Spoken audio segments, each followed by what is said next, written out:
Pet Senior kanatong tanan, Happy Fiesta Cebu. So kani nga time is Friday, the last nobina sa Santo Niño. Naami diri sa likod guys sa may Magellan's Cross kay naa diri ang entrance, ang exit mao to ang sa atubangan. Kay para di magdapunog ang mga tao. So mentras nagpaabot mi sa misa nga 2:30, syempre naa majuta sa Magellan's Cross, magampo man gyud ta. Unya, kadi man siya pasudlan. After nimo mag-ampo guys, is imura yung iiksa ang mga candle dira. So, nga na bitong murag tagsarap kay kamakanhi dinhi nga simbahan kay syempre di ba ingon nga kalanduol layo-layo itya kamay guys no, pero og gusto jud ka imo atuon dali raman sa Dinoon.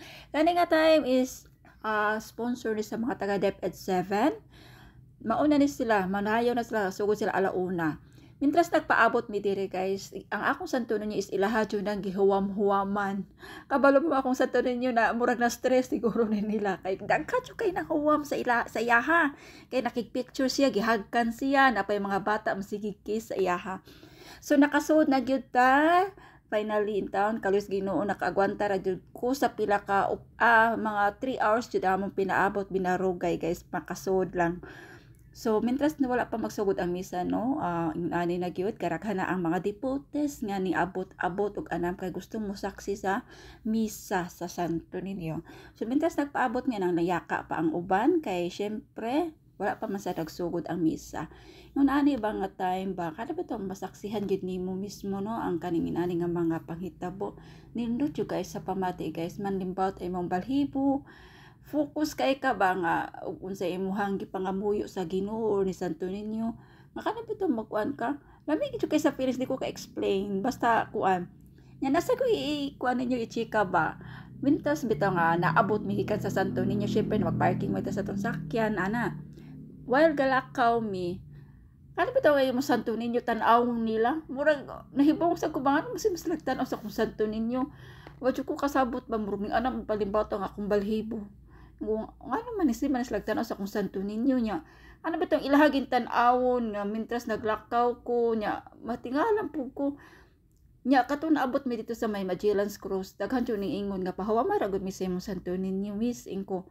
Oh, pwede ra nakig-picture sila, ilang gihagkan katong bata, ilang po gihagkan sa bata ana ba. Nya nangutana gid mismo ang katong babae. Ang babae ni ana gid siya nga di na nimo napalit imong Santo Niño ni anak ko. Wala ni ako siya ingon nga gipalit sa mga stall din ha ana kani siya ako jud ni siyang gipahimo mismo gipatuyo na kog pahimo kay tungod sa akong bata nga naay problema pod, pero ako gid siyang gikuan nga magpahimo ko nimo kay usa siya ka bata niya, ikaw pod bata nga labing magagahom sa tanan, batang milagroso, ikaw ang ako ang ipanguan sa kong anak. So kitang tanan guys na ito'y kuan nga kana bitong mga santos nga ato adyong ikuan sa ilaha, diba? So ang Santo Niño guys mao jud ang ako ang gidebutis para sa kong anak nga si Sean. So anyway mana ang misa, paingon na ta ani pauli. Daghan jud kaayo pud ang wala kasulod guys kay grabe din pasudlan gikuan gid kung puno naman gid kaayo din na jud pasudlan. So ang uban in town nga naa lang sa gawas pero naara gihapon nay makita niyo din nga kana bitong siya tawagan na niya makita ra ninyo makasubaybay ra gyapon mo sa maong misa guys kay madungog ra man sa gid kaay sa nga tanan.